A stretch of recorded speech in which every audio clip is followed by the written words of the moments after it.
Hello बच्चों, आज शुरू कर रहे हैं 11th का पहला unit and first unit and measurement. Unit and measurement ये फिजिक्स का बेसिक मतलब टॉपिक है। इसको जानने से पहले हम लोग समझेंगे physical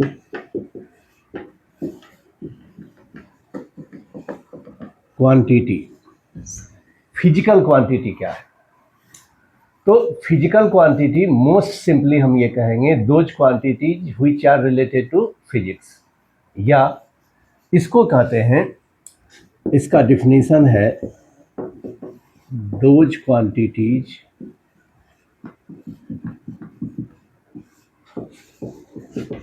which are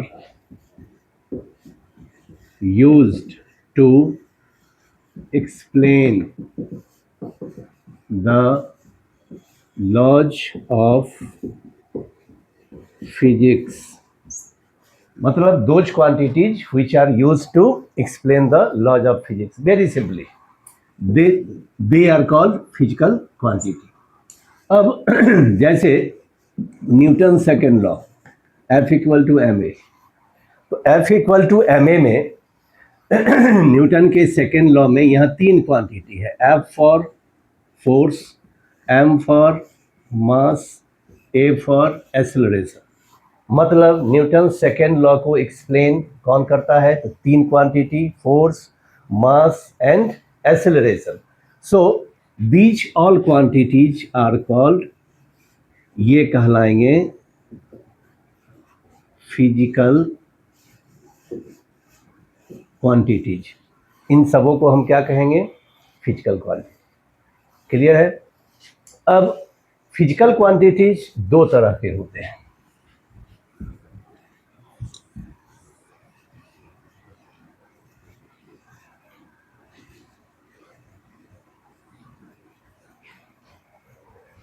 physical quantities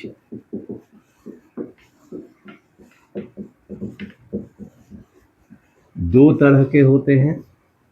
एक होता है fundamental quantities and second is derived quantities.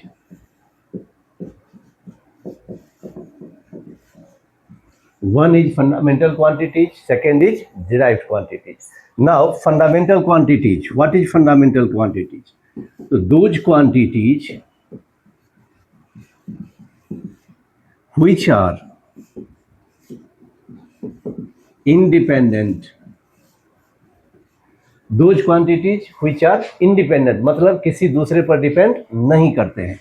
इसका एग्जाम्पल है मास, length and time। These three are called fundamental quantities।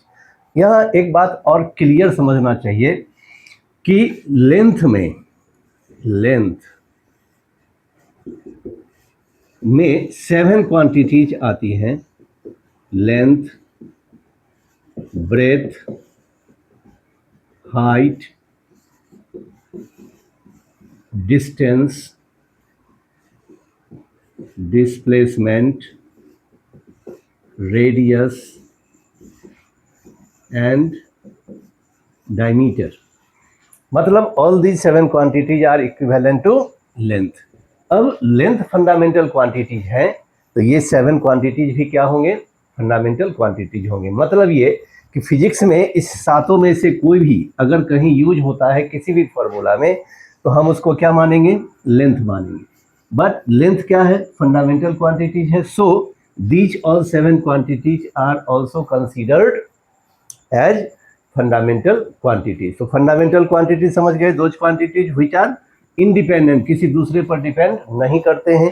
तीन एग्जाम्पल इसके, मास, लेंथ एंड टाइम। उसके बाद लेंथ के 7 सिनोनिम्स होते हैं, length, breadth, height, distance, displacement, radius and diameter. कहीं भी ये आ गए तो हम इसको क्या मानेंगे? तो लेंथ मानेंगे। Now come to the derived quantities. those quantities which are derived from fundamental quantities, मतलब जो क्वांटिटीज फंडामेंटल क्वांटिटी से डिराइव होते हैं, they are called derived quantities. ठीक है. For example area, area equal to होता है length into breadth. Now length fundamental quantity, breadth also fundamental quantity, so area is derived quantity. Like that, volume LBH, length, breadth and height, और ये तीनों क्या है? Equivalent to length, और length क्या है? Fundamental quantity. So volume is also derived quantity. Area is derived quantity, volume is derived quantity. Clear है? तो ये थे हमारे फिजिकल क्वांटिटीज के बारे में इंट्रोडक्शन हमारा. अब हम चलेंगे आगे यूनिट.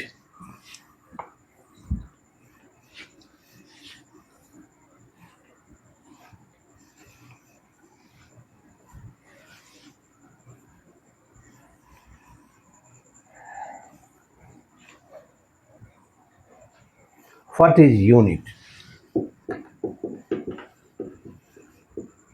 अगला टॉपिक है यूनिट. तो यूनिट ए स्टैंडर्ड. यूनिट क्या है? स्टैंडर्ड है. स्टैंडर्ड मतलब मानक, माना हुआ. A standard which is used to describe a physical quantity.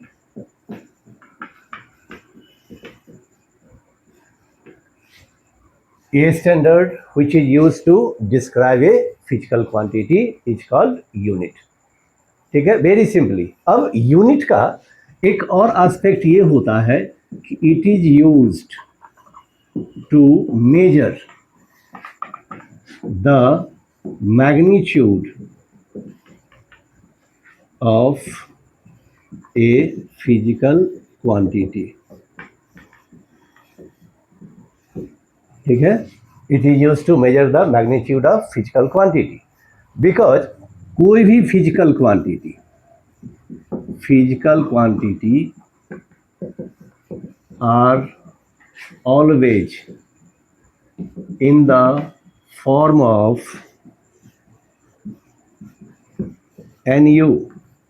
कोई भी फिजिकल क्वांटिटी किस फॉर्म में होता है? NU के फॉर्म में होता है. वेयर N क्या है? N is called magnitude.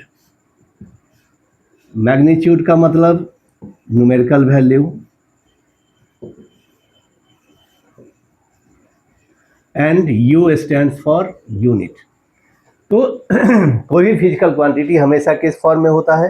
NU के फॉर्म में. N का मतलब हो गया मैग्नीट्यूड या numerical value. U means unit. For example जैसे हम लिखते हैं M इक्वल टू 5 kg.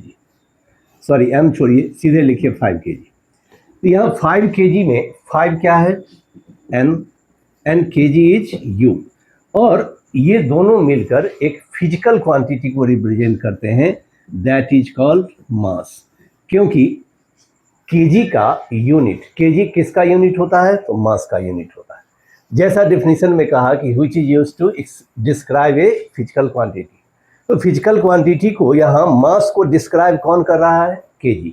अब अगर हम यहाँ लिखें 5 मीटर, दैट मीन्स लेंथ, मतलब 5 हो गया n, एंड लेंथ इज, या सॉरी m इज यूनिट. अब ये दोनों n और u मिलकर किसको डिस्क्राइब करते हैं? तो लेंथ को. ठीक है, तो ये यूनिट का काम होता है कि किसी भी फिजिकल क्वांटिटी को रिप्रेजेंट करना. अब n और u के बीच में एक बहुत ही इंपॉर्टेंट रिलेशन होता है, n इनवर्स u, कि n का वैल्यू u के इनवर्स होता है. मतलब ये कि अगर n का वैल्यू बड़ा है तो यूनिट छोटा होगा, अगर n का वैल्यू छोटा है तो यूनिट बड़ा होगा. फॉर एग्जांपल जैसे हम लिखते हैं 1 kg इक्वल टू 1000 ग्राम. अब 1 kg ऐसा यूनिट है, और ये हो गया सीजीएस यूनिट। अब एसआई यूनिट में एन का वैल्यू 1, सीजीएस में एन का वैल्यू हो गया 1000।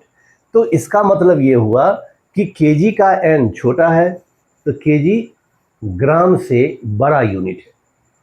ठीक है, मतलब न्यूमेरिकल वैल्यू जितना छोटा होगा वो यूनिट उतना ही बड़ा माना जाता है। यहाँ ग्राम का एन का वैल्यू है 1000, चूंकि 1000 1 से बड़ा है इसीलिए ग्राम केजी से छोटा यूनिट होता है। उसी तरह जैसे हम लिखते हैं 1 मीटर इक्वल टू 100 cm। अब एन का वैल्यू यहाँ 1 है और यूनिट क्या है मीटर। यहाँ एन का वैल्यू 100 है, यूनिट क्या है cm। ठीक है, यहाँ एन का वैल्यू छोटा है तो मीटर बड़ा हो गया, यूनिट बड़ा हो गया। यहाँ एन का वैल्यू बड़ा है तो यूनिट cm छोटा हो गया। इससे ये क्लियर होता है कि cm मीटर से छोटा यूनिट होता है। ठीक है, तो ये था आपका यूनिट। यूनिट किसी भी फिजिकल क्वांटिटी के किसी भी फिजिकल क्वांटिटी को डिस्क्राइब करता है, उसका आइडेंटिटी बताता है। अब हम आगे बढ़ेंगे तो चलेंगे unit system. Now unit system. Unit system असल में एक अरेंजमेंट होता है। ठीक है, an arrangement to represent fundamental quantities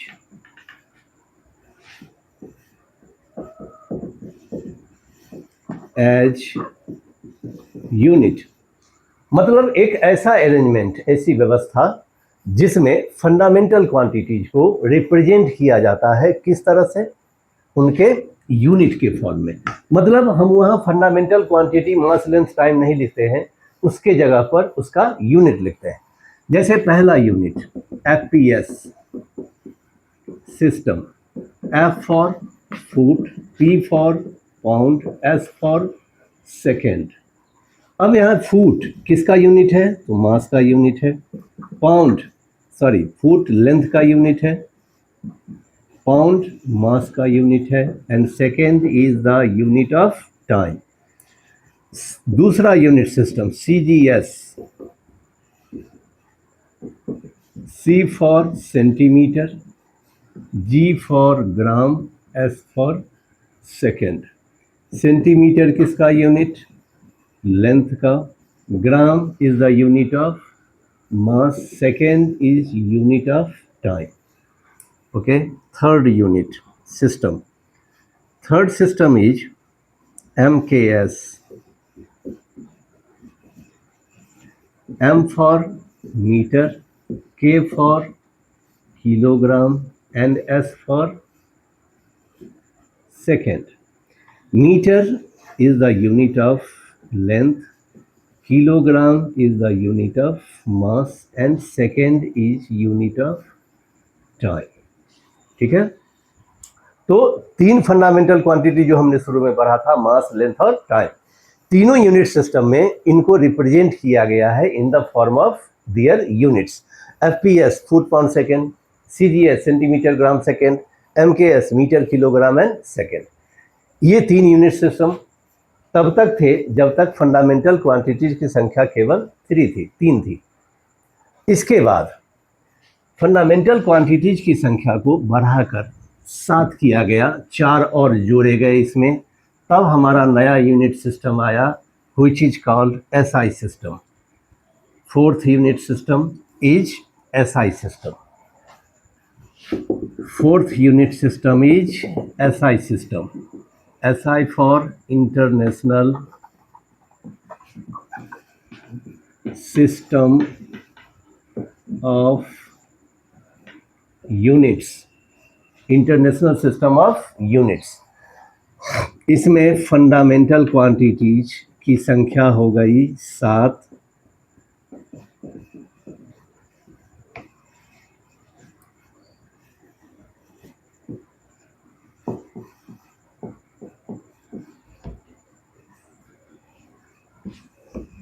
पहला मास यूनिट हो गया किलोग्राम केजी, दूसरा लेंथ मीटर, तीसरा टाइम सेकेंड एस, चौथा टेम्परेचर केल्विन के, पांचवा इलेक्ट्रिक करंट एम्पियर ए, छठा luminous intensity candela C D, 7 quantity of matter mole mol। तो ऐसा यूनिट सिस्टम में नंबर ऑफ क्वांटिटीज कितने हो गए? 7। ये उसका सबका यूनिट है। इसके अलावा 2 और सप्लीमेंट्री यूनिट से 2 सप्लीमेंट्री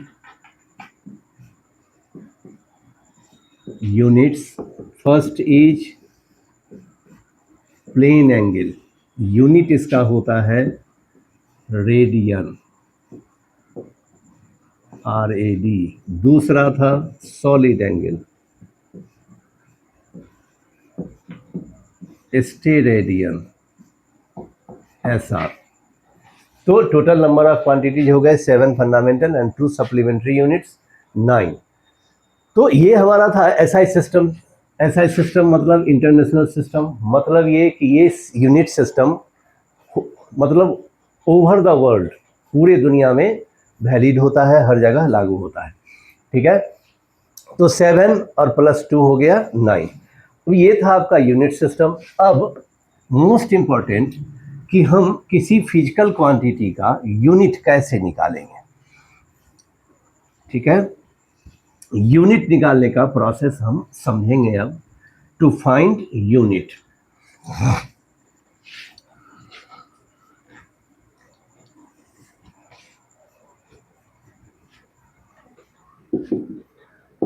टू फाइंड यूनिट। अब यूनिट निकालने के 3 प्रोसेस होते हैं, मतलब 3 स्टेप होते हैं। Step first, formula of the quantity, जिसका यूनिट निकालना है हम उसका पहले फॉर्मूला लेंगे। ठीक है। Step 2, convert the quantities into fundamentals.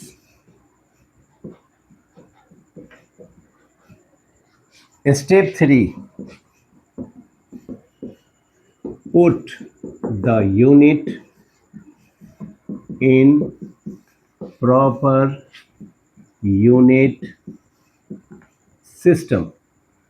3 step, find unit निकालने का 3 स्टेप। पहला है फॉर्मूला ऑफ द क्वांटिटी, जिस क्वांटिटी का फॉर्मूला निकालना, जिस क्वांटिटी का यूनिट निकालना है उसका हम फॉर्मूला लेते हैं। Second is convert the quantities into fundamentals. अब उस फॉर्मूला में जो क्वांटिटीज आई है हो सकता है वो फंडामेंटल हो भी और नहीं भी, क्योंकि कोई भी फॉर्मूला में जरूरी नहीं है कि हर क्वांटिटी फंडामेंटल्स ही होंगे। वो फंडामेंटल्स होंगे भी और नहीं भी होंगे। कुछ फंडामेंटल होंगे, कुछ डिराइव्ड क्वांटिटीज होंगी, उसका कॉम्बिनेशन होता है फॉर्मूला। तो सबसे पहला काम करेंगे कि जो फंडामेंटल है वो तो चेंज होगा नहीं, तो हम चेंज करेंगे किसको? तो डिराइव्ड क्वांटिटी को चेंज करेंगे। और जब पूरा का पूरा इक्वेशन फंडामेंटल में चेंज हो जाएगा तब हम put the unit in proper unit system. जिस यूनिट सिस्टम में हमको यूनिट पूछा गया है उस यूनिट सिस्टम में हम उसका यूनिट रखेंगे। अब यहाँ से हम यूनिट निकालना शुरू करेंगे। जैसे unit of force in SI CGS FPS। अब फोर्स का यूनिट निकालना है SI CGS और FPS में। तो step 1 force F equal to m into a, force equal to mass into acceleration. अब मास फंडामेंटल क्वांटिटी है, अभी अभी टेबल में हमने देखा है, ठीक है, जो क्वांटिटी उस टेबल में है all those are fundamental quantity. तो मास फंडामेंटल है बट एक्सेलरेशन फंडामेंटल नहीं है, तो मास ज्यों का त्यों रहेगा, इसमें कोई चेंजिंग नहीं। और एक्सेलरेशन बराबर क्या होगा, तो velocity by time. In fact acceleration बराबर होता है change in velocity by time interval, a equal to v minus u by t. But change in velocity is also a velocity, change in velocity is also a velocity. और यहाँ time interval हम t2 minus t1 लेते हैं, तो velocity में change भी velocity होगा और टाइम में चेंज भी टाइम होगा, इसलिए हमने यहाँ लिखा m mass into velocity by time. अब देखिए मास और टाइम फंडामेंटल क्वांटिटी हो गए, तो अब ये दोनों नहीं टूटेंगे, कौन बचा, वेलोसिटी। वेलोसिटी इक्वल टू क्या होगा, displacement by time into time, ठीक है। F बराबर mass into displacement by time into time. Mass fundamental quantity है, displacement fundamental time fundamental quantity है, डिस्प्लेसमेंट भी फंडामेंटल क्वांटिटी है, क्योंकि ये लेंथ के इक्विवेलेंट होता है।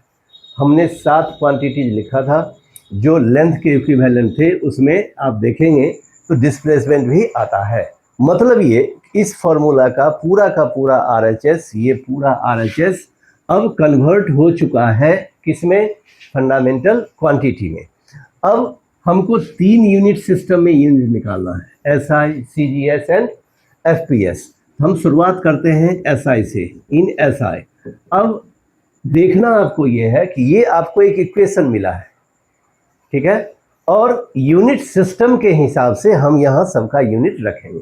जैसे SI में मास का यूनिट क्या है, तो kg, m के जगह पर kg, इंटू डिस्प्लेसमेंट मतलब लेंथ, लेंथ का SI यूनिट क्या होता है, metre, time s into s क्या हो गया, kgm बाई एस स्क्वायर, ऊपर जाएगा kgm S inverse 2, kgm S inverse 2, ये हो गया फोर्स का SI unit. Now in CGS F बराबर फिर वही फॉर्मूला यूज करेंगे, ये हमारा बेसिक फॉर्मूला हो गया फोर्स का, मास into displacement by time square, ठीक है। अब आगे से आप एक चीज और गौर कीजिएगा कि अगर हम चाहें तो इस स्टेप को स्किप कर सकते हैं। कैसे, बिकॉज फोर्स बहुत ही मतलब एक फंडामेंट, ये कहते हैं इम्पॉर्टेंट फिजिकल क्वांटिटी है, इसका यूज बहुत ज़्यादा होता है। तो एक स्टेप को बचाने के लिए, इस स्टेप को स्किप करने के लिए आगे से हम ए के जगह पर डायरेक्ट ये यूज करेंगे, ये डिस्प्लेसमेंट बाय टाइम स्क्वायर। मतलब ये हो गया कि ए का एक दूसरा फॉर्मूला हमको मिला, डिस्प्लेसमेंट बाय टाइम स्क्वायर। इस फॉर्मूले की, इस दोनों में फॉर्मूले में अंतर ये है कि ये प्योर फंडामेंटल क्वांटिटी के फॉर्म में फॉर्मूला है। ए बराबर डिस्प्लेसमेंट बाय टाइम स्क्वायर, ये ऐसा फॉर्मूला है जिसमें दोनों के दोनों क्वांटिटी क्या है, फंडामेंटल क्वांटिटी है। ओके, तो अब आगे से हम ये करेंगे। तो अब CGS में आते हैं। CGS में मास का यूनिट क्या होता है, ग्राम, डिस्प्लेसमेंट का क्या होता है, CM, टाइम का क्या होता है, S इंटू एस, ये क्या हो गया, GM CM S इनवर्स 2, ठीक है। इन FPS में मास का unit pound, P, displacement foot, F, S into S, ये हो जाएगा PF S इनवर्स 2, ठीक है। तो ये हमारा फोर्स का तीनों यूनिट सिस्टम में यूनिट हो गया। SI में kgm S इनवर्स 2, CGS में GM CM S inverse 2 and FPS में PF S इनवर्स 2। दूसरी बात कि अब ए जहाँ भी आएगा उसके लिए हम कौन सा फॉर्मूला यूज करेंगे, डिस्प्लेसमेंट बाय टाइम स्क्वायर का। क्लियर है। अब इसी तरह हम दूसरा क्वांटिटी का भी निकालेंगे यूनिट। अब जैसे देखिए, ये तो फोर्स का निकाल दिया, अब इसी से related unit of pressure, unit of pressure in SI CGS FPS, ठीक है, unit of pressure in SI CGS and FPS। तो पहला स्टेप क्या है, तो P बराबर फॉर्मूला लेंगे F/A, F फोर्स, A हो गया एरिया, दोनों में से कोई फंडामेंटल नहीं है, तो इसका मतलब ये हो गया कि ये दोनों टूटेगा, M इंटू ए और ये टूटेगा L इंटू बी। अब ए का फॉर्मूला हमने अभी अभी पढ़ा है, M इंटू ए क्या हो जाएगा, displacement by time square into L into b. अब गौर कीजिएगा, M mass fundamental, displacement fundamental, time fundamental, length fundamental, b fundamental, all these quantities are fundamental. अब हमको इसको अब आगे तोड़ने की जरूरत नहीं है, पूरा का पूरा सेकेंड मतलब पूरा का पूरा RHS किस में टूट गया है, तो फंडामेंटल में टूट गया। अब हम इसका यूनिट रखेंगे इन SI में मास का kg, डिस्प्लेसमेंट का metre, time square S square, length का मीटर, ब्रेथ का मीटर, जो कटना है कट गया, kg M inverse S inverse 2, ये प्रेशर का SI यूनिट हो गया। इन CGS P बराबर, फिर मास का, सब में यूनिट सिस्टम भले ही चेंज होता जाएगा बट ये बेसिक इक्वेशन चेंज नहीं होगा। जैसे CGS में मास का यूनिट क्या होता है, ग्राम, तो M की जगह पर आएगा ग्राम, डिस्प्लेसमेंट का क्या होता है CM, टाइम का क्या होता है S स्क्वायर, लेंथ का CM इंटू CM कट गया, GM CM inverse S inverse 2। In FPS में मास का यूनिट P, डिस्प्लेसमेंट का F, टाइम का S square S into S, sorry length का हो जाएगा फुट इंटू फुट, कट गया, P F inverse S inverse 2। तो इस तरह से तीनों यूनिट सिस्टम में SI CGS और FPS में प्रेशर का हमने यूनिट निकाला, kg M inverse S inverse 2, CGS में GM CM inverse S inverse 2, FPS में PF इनवर्स S इनवर्स 2। अब इसके बाद हम निकालेंगे unit work.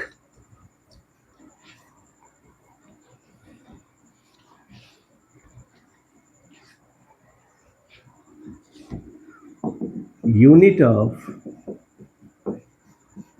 Work in SI CGS FPS, process वही है। क्या करेंगे, सबसे पहले work W equal to F into s, force into displacement. अब इस दोनों में डिस्प्लेसमेंट फंडामेंटल क्वांटिटी है, बिकॉज डिस्प्लेसमेंट इक्विवेलेंट होता है किसके, लेंथ का, 7 क्वांटिटी जो हम लोग पहले पढ़ चुके हैं। तो ये नहीं टूटेगा, अब कौन टूटेगा, F बराबर MAS, mass acceleration and displacement.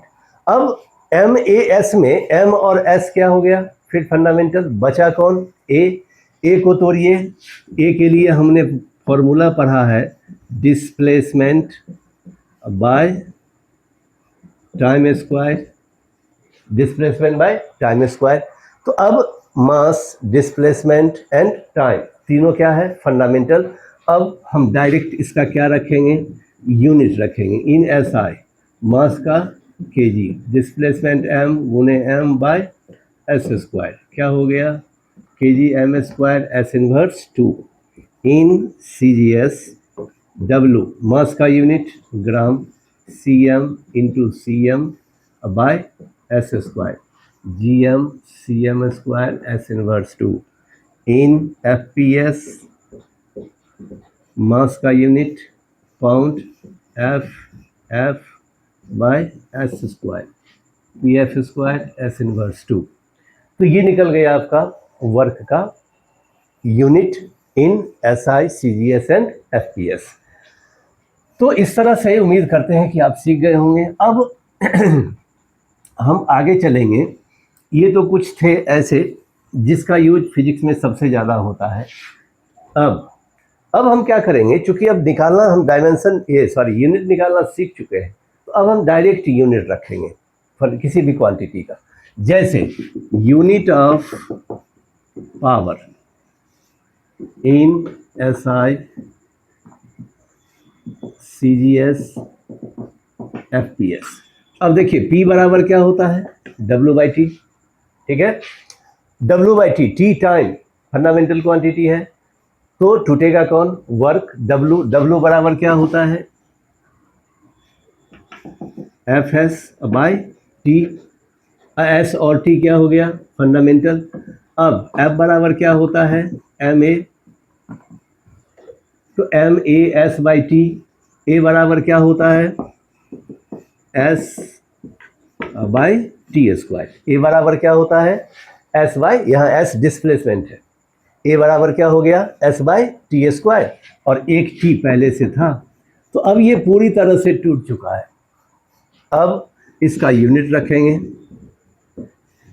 मास का SI unit kg, metre S² into S, क्या हो गया, kg m² S inverse 3 in CGS GM CM/S² into S, क्या हो गया, GM CM² S inverse 3 in FPS। Mass का हो गया P, F/S² into S, PF² S inverse 3, ठीक है। इसको हम चाहें ये आपको थोड़ा लॉन्ग लग रहा होगा, तो आप इसको शॉर्ट कर सकते हैं। कैसे, अगर आपको यूनिट निकालना आ चुका है और आपको यूनिट याद है, जैसे वर्क का यूनिट अगर आपको याद है, तो इसको हम तुरंत निकाल सकते हैं। कैसे, डायरेक्ट यूनिट रखेंगे। जैसे P बराबर हो गया W/T, ये शॉर्टकट में, ठीक है। अब हम कैसे यूनिट निकालते हैं सीख चुके हैं, तो अब हम शॉर्टकट यूज करेंगे, और शर्त यही है कि हमको इसका जो क्वांटिटी आते हैं फॉर्मूला में, उसका यूनिट पता होना चाहिए। तो इन SI P बराबर W/T अभी अभी पढ़ा है, kg m² S इनवर्स 2, और टाइम का हो गया S बराबर क्या निकल गया, kg m² S इनवर्स 3, ठीक है, तुरंत निकल गया एक लाइन में। इन CGS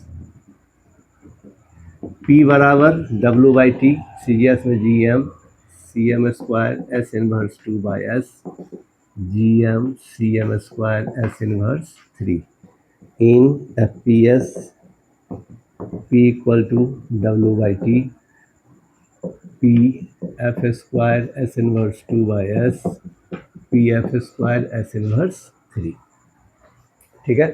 इस तरह से हम किसी भी क्वांटिटी का निकाल सकते हैं। थोड़ा और देखते हैं, यूनिट ऑफ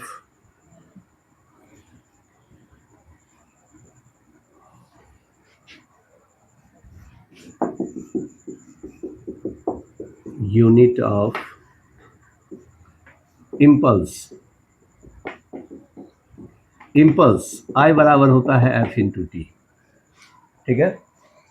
अब इन SI F का unit kg ms inverse 2, direct रखेंगे, इंटू S, क्या आ गया, kg m² S inverse 2 in CGS GM CM S inverse 2 into S, GM CM² S inverse 2 in FPS PF S inverse 2 into F PF² S inverse 2, ठीक है। ये आ गया impulse का unit, kg m² S inverse 2, GM CM² S inverse 2, PF² S inverse 2। Now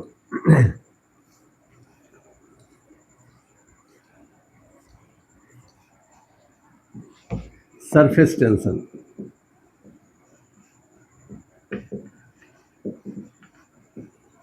surface tension S बराबर होता है F/L, force by length.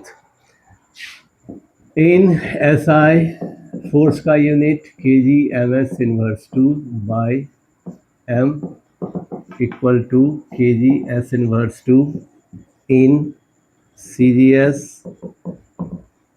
GM CM S inverse 2 by CM GM S inverse 2 in FPS S equal to PF S inverse 2 by F PS inverse 2। ठीक है, तो अब बहुत सारा हमने यूनिट निकाल लिया है। अब आगे देखेंगे करना, कुछ ऐसी क्वांटिटीज होती हैं जिनका अपना फॉर्मूला नहीं होता बट वे दूसरे फॉर्मूला में इन्वॉल्व होते हैं। ठीक है, जिसमें सबसे इंपॉर्टेंट है G, unit of G, G for gravitational force constant, unit of G, G for gravitational force constant. ठीक है, ग्रेविटेशनल फोर्स कांस्टेंट। अब ये जो फॉर्मूला है ये न्यूटन्स लॉ ऑफ ग्रेविटेशन में आता है, F equal to G m1 m2 by r square.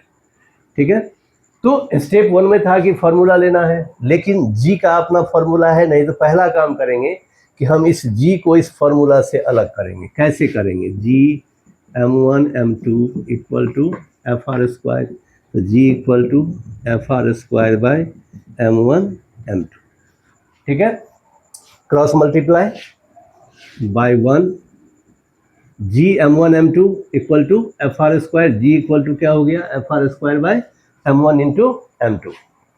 Clear है? अब इसका फॉर्मूला मतलब ये इन SI, इसका यूनिट kg, फोर्स का unit kg ms inverse 2, r distance का यूनिट m स्क्वायर, मास kg इंटू kg। ठीक है, कट गया, ऊपर ले जाइए, kg inverse m cube s inverse 2, ये ऊपर गया, m2 प्लस 1 3 s इनवर्स 2। ठीक है, ये हो गया assignment.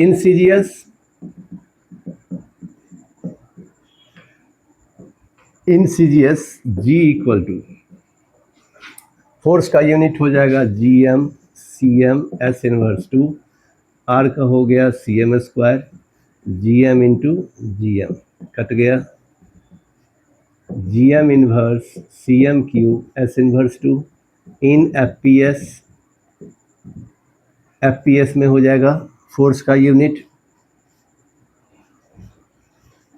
PF S inverse 2 into F square by F into P into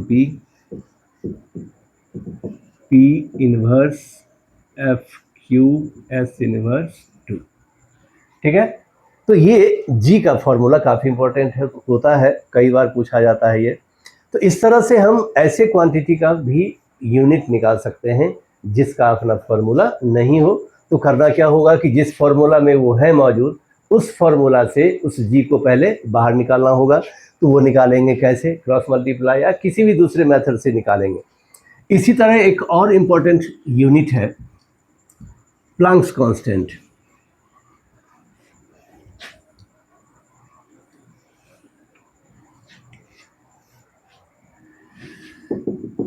Planck's constant H से डिनोट करते हैं, H से डिनोट करते हैं, और ये E बराबर होता है formula H into V, V for frequency. तो H बराबर फॉर्मूला पहले निकालेंगे, E by V। E energy का यूनिट वर्क के बराबर होता है, यानी work, kinetic energy, potential energy, इस तीनों का यूनिट सेम होता है। तो एनर्जी का यूनिट यहाँ रखेंगे kg m square S inverse 2, और फ्रीक्वेंसी 1/t यानी T इनवर्स S इनवर्स। ठीक है, फ्रीक्वेंसी क्या होता है? V equal to 1/t, 1 by time period, तो 1/s इक्वल टू क्या हो जाएगा? S इनवर्स, यानी ये हो जाएगा kg m square S inverse. Minus है, ऊपर जाके प्लस हो जाएगा, -2 + 1 हो गया -1, kg m square S inverse, S inverse ये हो गया SI यूनिट किसका? तो प्लैंक्स कांस्टेंट का। अब इसके अलावा भी बहुत सारी क्वांटिटीज हैं जिसका कि हम यूनिट निकाल सकते हैं, प्रोसेस सबका सेम है। अब जैसे कुछ क्वांटिटीज ऐसे हैं जैसे unit of resistance, unit of resistance V equal to I R, Ohm's law, तो R बराबर क्या हो जाएगा V बाय आई। अब यहाँ V वेलोसिटी नहीं है, V क्या है, V है पोटेंशियल डिफरेंस, ओम्स लॉ पढ़ा होगा आपने, तो V है पोटेंशियल डिफरेंस और I है क्या, करंट। ठीक, अब इसका यूनिट निकालना है, तो कैसे निकालेंगे, तो पहले आप पोटेंशियल डिफरेंस को तोड़ेंगे। पोटेंशियल डिफरेंस बराबर होता है वर्क बाय चार्ज इनटू हो गया current, work by charge into current. ठीक, अब वर्क का यूनिट, अब वर्क को अगर हम तोड़ें F इंटू एस और चार्ज को अगर हम तोड़ें तो ये हो जाएगा A I into T into I. अब चार्ज के बारे में जरा इधर समझ लेते हैं। I इक्वल टू क्या होता है, तो Q बाई टी। ठीक, तो Q बराबर क्या हो गया I इंटू टी। I क्या है, करंट, T क्या है, टाइम, और करंट के फॉर्म में हमने इसको तोड़ा है, इसीलिए बिकॉज करंट क्या है, तो फंडामेंटल क्वांटिटी है। ठीक है, अब यहाँ देखिए displacement fundamental, current fundamental, time हो गया फंडामेंटल, और अब बचा कौन, फोर्स। तो फोर्स का आप चाहे तो डायरेक्ट यूनिट रख लें या इसको भी तोड़े MA में, तो हम डायरेक्ट यूनिट रखेंगे क्योंकि फोर्स बहुत पढ़ चुके हम लोग। kg ms inverse 2 into S हो गया डिस्प्लेसमेंट, तो यूनिट होगा मीटर, बाय करंट का ampere SA, kg m square S inverse 3 A inverse 2। वैसे रेसिस्टेंस का ऐसा यूनिट होता ओम है, बट दे आर कॉल्ड, वो कंसीडर्ड यूनिट है। ठीक है, रेसिस्टेंस का एब्सोल्यूट ऐसा यूनिट होगा kg m square S inverse 3 A inverse 2, क्योंकि किसी भी मतलब R जो है रेसिस्टेंस का यूनिट ओम, ये स्टैंडर्ड यूनिट है, माना हुआ है in the with respect of ohm. तो ओम रेसिस्टेंस का यूनिट ऐसा यूनिट जरूर है, बट रेसिस्टेंस का एब्सोल्यूट ऐसा यूनिट क्या है, kg m square S inverse 3 A inverse 2। तो इस तरह से हमने बहुत क्वांटिटीज का यूनिट निकाला। अब कुछ इंपॉर्टेंट पॉइंट्स ऐसे हैं जो कॉम्पिटिटिव व्यू से बहुत ही इंपॉर्टेंट होते हैं जानना, जैसे कि कुछ क्वांटिटीज ऐसे हैं जिनका यूनिट सेम होता है, तो quantities with same unit, work,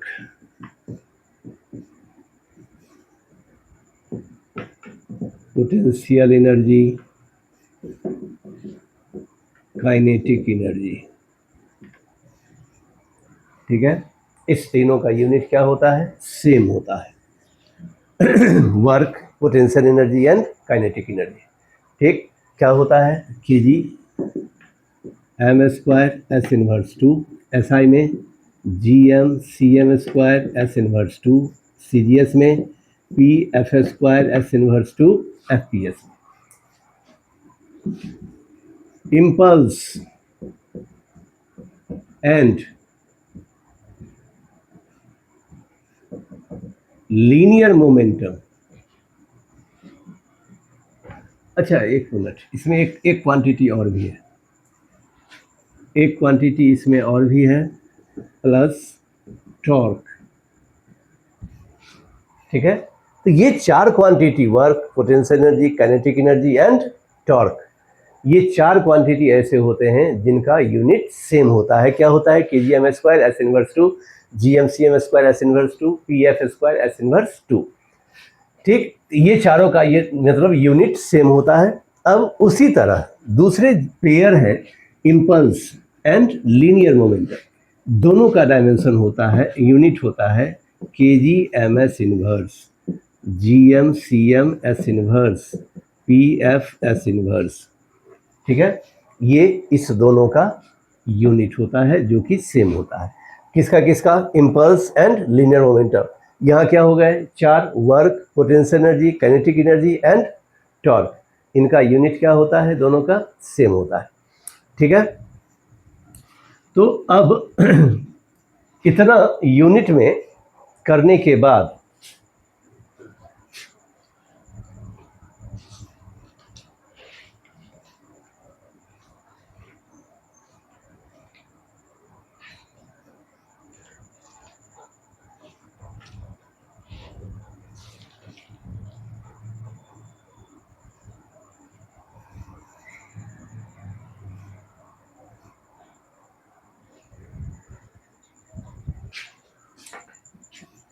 तो ये हमारा यूनिट था, ये कुछ इम्पोर्टेंट पॉइंट्स थे। तो हम समझते हैं यूनिट में इतना ही। इसके बाद का नेक्स्ट टॉपिक हम लोग पढ़ेंगे डायमेंशनल एनालिसिस। ठीक है, हालांकि क्वेश्चन इंपॉर्टेंट इससे भी पूछा जाता है। Unit and dimension her physical quantity का होता है और हर चैप्टर में आपको इसका यूज होता है। ठीक है, ये इम्पॉर्टेंट टॉपिक है। तो इसमें यूनिट में हम समझते हैं काफ़ी है इतना, और इतना ही रखते हैं। फिर अगला टॉपिक हम आएंगे डायमेंशनल इक्वेशन पर। अब अगर आपको इस टॉपिक में कोई दिक्कत हो तो आप कमेंट कर सकते हैं। ठीक है, ओके, थैंक यू। मिलते हैं फिर अगले वीडियो में। Okay, bye.